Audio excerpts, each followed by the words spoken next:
Jadi saudara, dalam pengembangan kurikulum itu pada dasarnya kita berbicara didasari dengan pengembangan kurikulum dalam konteks dasar filsafat, ya, dasar filsafat.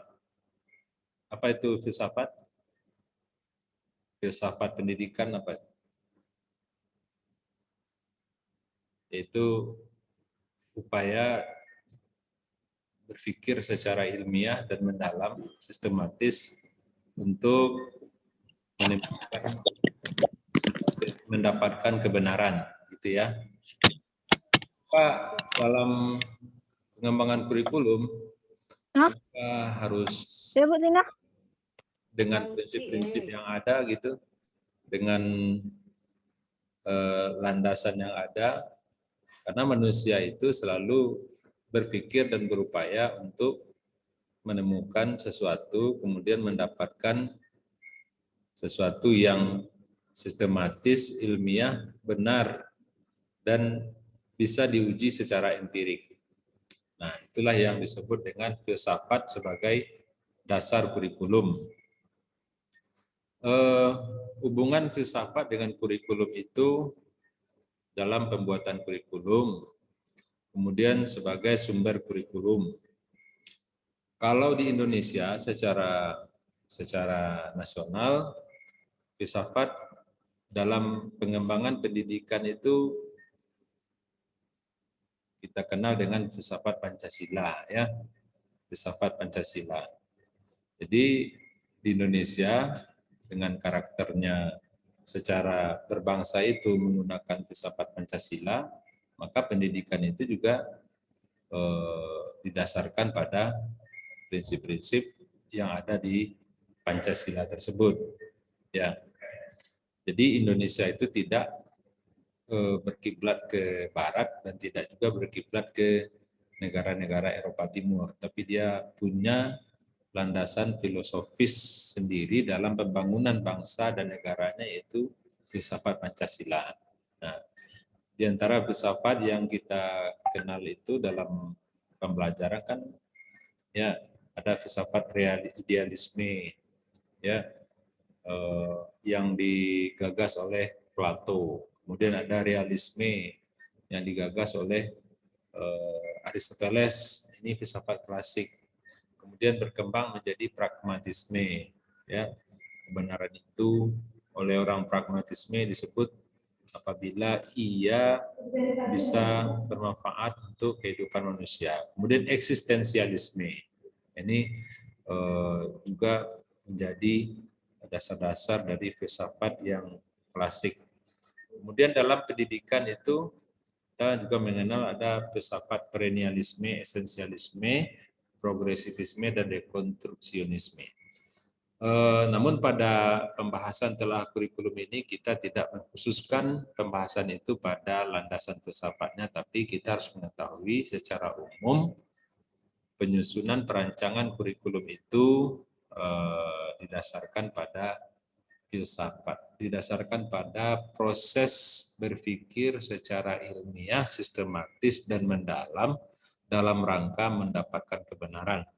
Karena manusia itu punya karakteristik khusus, ya, sebagai manusianya yaitu makhluk yang berpikir, ya. Maka dari waktu ke waktu akan ada pengembangan, penyempurnaan, ya, kemudian redesign, mendesain ulang dari kurikulum yang ada. Nah, begitu. Tentunya didasarkan pada prinsip-prinsip dalam pengembangan kurikulum itu sendiri, seperti yang sudah dijabarkan oleh pemakalah yang tadi. Nah, kemudian filsafat dan kurikulum itu menjadi kerangka dasar dalam pengembangan kurikulum. Kemudian filsafat itu memberikan dasar tentang isu-isu, ya, menentukan tujuan, proses pembelajaran, pengalaman, dan kegiatan yang ditekankan sekolah. Jadi itu semua dilakukan dengan proses berpikir secara mendalam, sistematis, ilmiah dan dapat diuji secara empirik. Nah, itulah kaitan antara filsafat dan kurikulum. Ya. Nah, lebih lanjut kaitan pendapat-pendapat para ahli ya dengan kurikulum ya. Di antaranya Thomas Hopkins ya itu menyebutkan filsafat itu punya andil dalam penetapan kurikulum di masa lalu dan masa mendatang. Filsafat merupakan basis dalam membuat keputusan kurikulum. Ya, nah, jadi kenapa dulu dikenalnya kurikulum CBSA gitu ya? Karena dulu orang berpikir bagaimana mengaktifkan siswa. Karena sebelumnya siswa itu dalam pembelajaran itu cenderung pasif. Ya, pembelajaran itu dulunya itu ya sebelum tahun 80-an itu cenderung teacher centered learning. Ya, pembelajaran itu terpusat pada guru.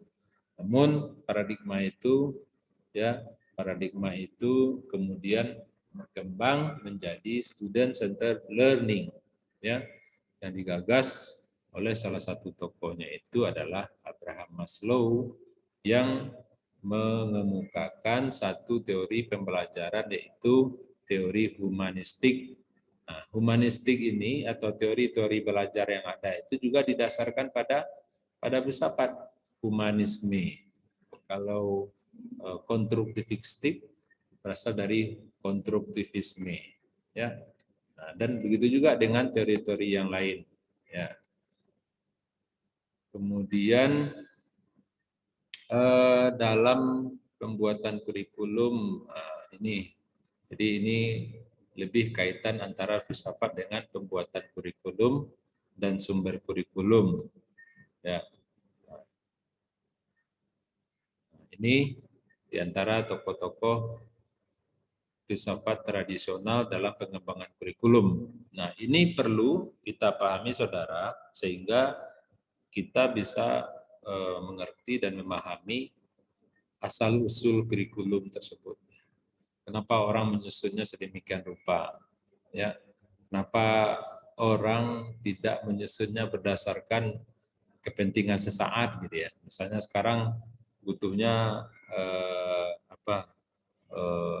ekonomi, maka kemudian langsung kurikulum pendidikan itu bercorak ekonomi tanpa memikirkan yang lain, tanpa mengkaitkan dengan aspek yang lain, tidak bisa. Ya, nah, jadi ini sebagai dasar pemikiran dalam pengembangan kurikulum yaitu didasarkan pada filsafat, ya, terutama filsafat pendidikan. Nah, antara filsafat pendidikan itu yang tertua dan yang paling kuno itu perennialisme. Perennialisme ini didasarkan pada realisme yang digagas oleh Aristoteles. Ya, itu mengandalkan masa lalu yaitu bagaimana hakikat manusia. Kemudian tujuan pendidikan itu digagas dalam aliran ini mengembangkan orang untuk berpikir rasional, ya, dan melatihnya berpikir rasional. Kemudian kurikulum terpusat pada mata pelajaran. Ya. Kita lewatkan saja. Kemudian ada filsafat esensialisme. Itu ini juga filsafat yang tradisional dan konservatif, ya, berakar dari idealisme. Kalau perennialisme dari realisme, esensialisme paduan dari idealisme dan realisme. Nah, corak kurikulum ini terpusat pada mata pelajaran, tapi ia tetap peduli dengan pandangan-pandangan yang kontemporer. Ya, maka di SD kita mengetahui ada calistung. Kenapa SD itu ditekankan untuk bisa membaca, menulis, dan berhitung? Ya, karena secara idealisme dan realismenya seorang peserta didik itu harus menguasai tiga tersebut untuk dasar atau sebagai landasan kecakapan dalam hidupnya. Nah, kemudian kalau dia sudah SMP dan SMA, ya ditambahkan dengan bahasa Inggris, matematika, sains, ya. Kemudian menjurus pada mata pelajaran bidang studi. Nah, ini esensialisme dalam pendidikan. Kemudian progresivisme. ya, progresif, ya, bergerak maju, ya. Nah, pada ini dilakukan di Amerika pada abad ke-20, itu menggunakan alat pembelajaran atau strategi pembelajarannya itu lebih kepada pemecahan masalah-masalah atau inquiry namanya kalau dalam metode atau strategi pembelajaran.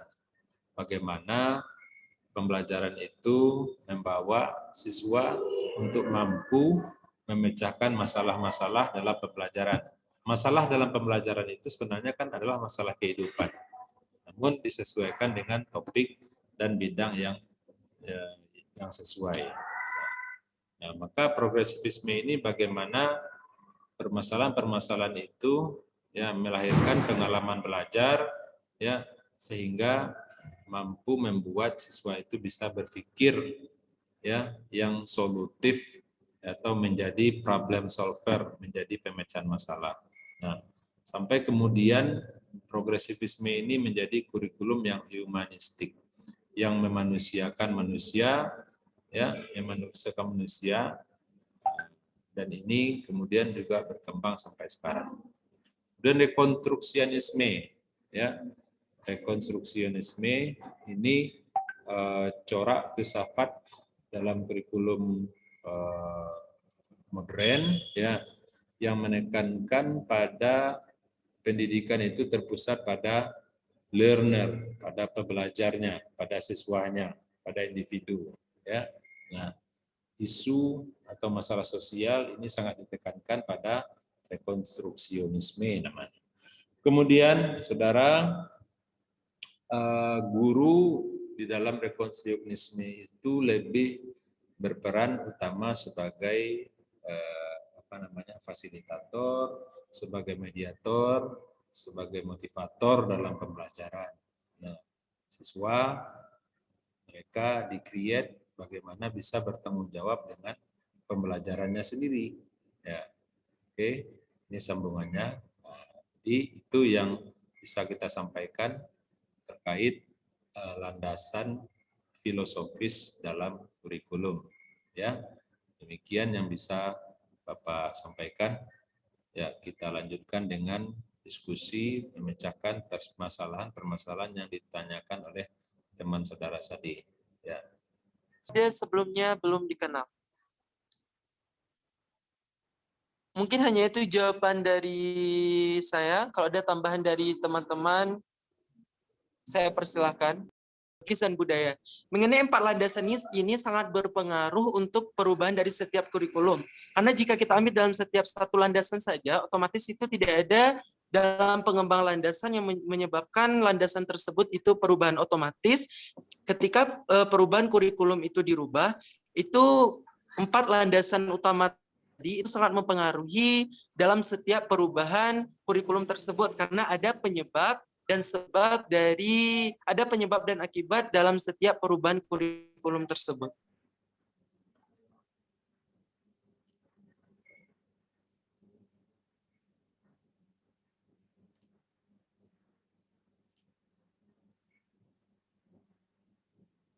Ya, Ranggi dan kelompok 2, ya, bisa dengar? Iya, Pak. Ya, jadi yang dimaksud oleh teman saudara itu si Nur Fadilah, ya, kan ada landasan filosofis, sosiologis, landasan agama, sosial budaya, itu menjadi landasan pokok dalam pengembangan kurikulum. Nah, di antara keempat landasan itu, mana yang dominan, mana yang secara prinsip-prinsip itu memang mempengaruhi dalam pengembangan kurikulum. Kan itu yang dimaksud oleh Nur Fadilah, ya. Nah, ya Pak. Coba direspon itu, Ranggi.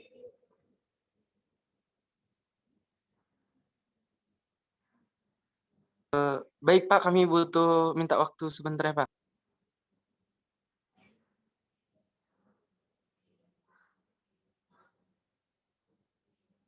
Ya, ini sambil menunggu jawaban yang sebenarnya mungkin dari Ranggi dan kawan-kawan, ya.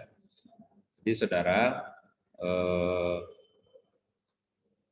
landasan-landasan dalam pengembangan kurikulum itu tadi yang sudah Bapak sampaikan itu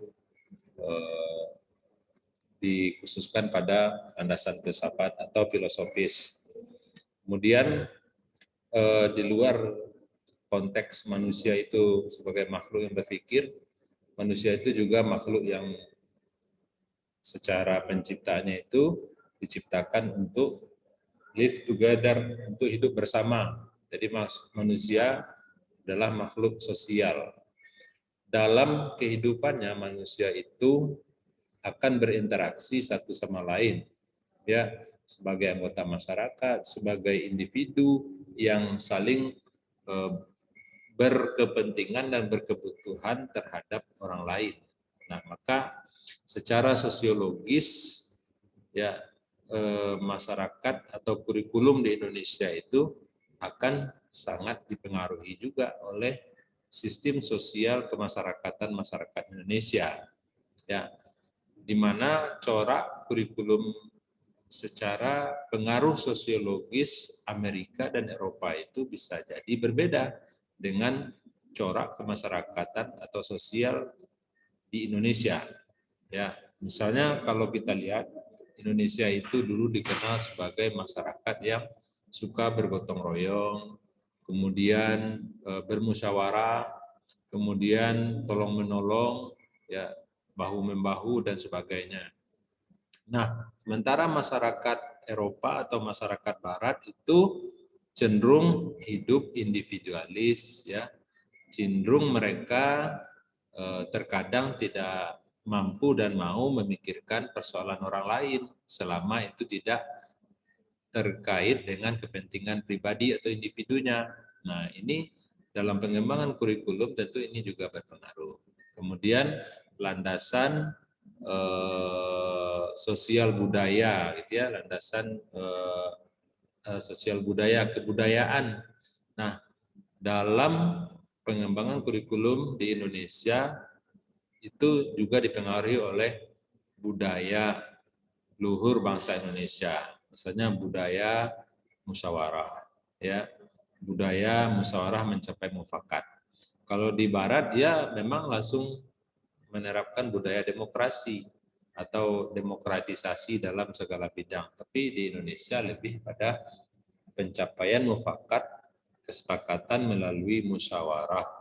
Ya, nah dalam Islam kan kita juga diperintahkan untuk bermusyawarah. Ya, bermusyawarahlah kamu dalam setiap urusanmu, gitu ya. Tidak akan rugi orang yang musyawarah dan tidak akan menyesal orang yang istiqarah, gitu.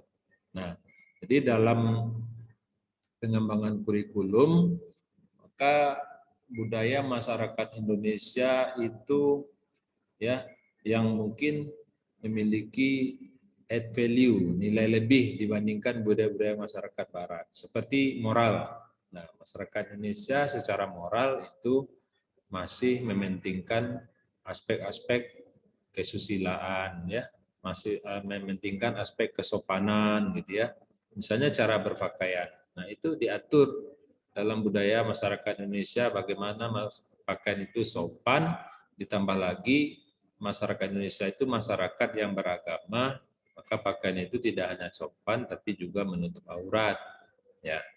Kemudian dalam masalah pergaulan, ditata pergaulan itu ya dengan pembelajaran moral, pendidikan, etika, supaya dalam pergaulan masyarakat Indonesia itu memiliki karakteristik sesuai dengan ya nilai-nilai luhur yang ada di Indonesia, seperti tidak atau melarang pergaulan bebas, ya, menghormati yang tua, menyayangi yang muda, yang kecil. Nah, ini semua diajarkan, ya. Kemudian tidak melakukan tindakan asusila, apalagi dilakukan di depan umum. Nah, ini secara budaya tentu punya kekhasan dibandingkan dengan negeri-negeri yang cenderung liberal atau bebas, gitu ya. Kemudian landasan agama. Ya, landasan agama ini juga berpengaruh. Ya, seperti kalau di Barat itu mereka ya secara agamanya tidak Islam. Ya, mereka terinspirasi dari agama leluhur mereka dari Yunani gitu ya, dari ajaran-ajaran Kristen gitu ya. Nah, ini berpengaruh dalam pendidikan kurikulum mereka, pengembangan kurikulum mereka. Nah, kita bangsa Indonesia yang mayoritas Islam ya, kemudian juga menghargai keyakinan-keyakinan yang lain ya, dengan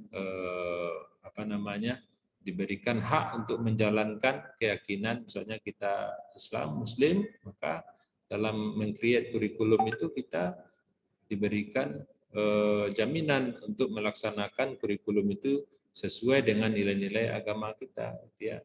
Nah, ini akan berpengaruh dalam pengembangan kurikulum, karena apalagi manusia itu ya dalam konsep Islam itu sangat membutuhkan yang namanya agama. Bahkan agama itu adalah kebutuhan yang paling mendasar bagi manusia. Nah, di dalam Islam itu terpeliharanya agama itu menjadi tujuan diterapkannya syariat yang pertama. Mulai dari terpeliharanya agama, terpeliharanya jiwa, terpeliharanya harta, terpeliharanya kehormatan. Ya, yang nomor satu itu adalah terpeliharanya agama. Jadi agama Islam itu bagi umat Muslim adalah panglima dalam kehidupan. Ya, nah, maka dalam pengembangan kurikulum, ya, bagi orang yang memiliki rasa keberagaman yang kuat, maka dia akan mengembangkan kurikulum itu tidak bertabrakan dengan nilai-nilai agama. Nah, maka corak kurikulum orang Amerika dengan orang Indonesia yang mayoritas Muslim itu akan berbeda, gitu ya. Nah, itu tambahan 3 landasan lagi selain dari landasan filosofis yang sudah kita bahas tadi. Ya. Silakan Pak kembalikan kepada kelompok penyaji. Yaitu landasan filosofis. Yang mana landasan filosofis tadi merupakan pertimbangan atau alasan yang menggambarkan bahwa peraturan yang dibentuk oleh pemerintahan itu mempertimbangkan pandangan hidup, kesadaran dan cita-cita hukum yang meliputi suasana kebatinan, serta falsafah bangsa negara Indonesia yang bersumber dari Pancasila dan pembukaan Undang-Undang Dasar Negara Republik Indonesia. Oke, terima kasih. Apa Nur Fadila merasa cukup? Baik, terima kasih Ranggi atas jawabannya. Ya, lanjutkan dengan pertanyaan yang kedua, Ranggi dan kawan-kawan. Ya. Baik Pak, pertanyaan kedua dari Meti itu dijawab oleh Tia. Ibtihal Istiqomah, kami persilakan. Baiklah, saya akan menjawab pertanyaan dari Meti.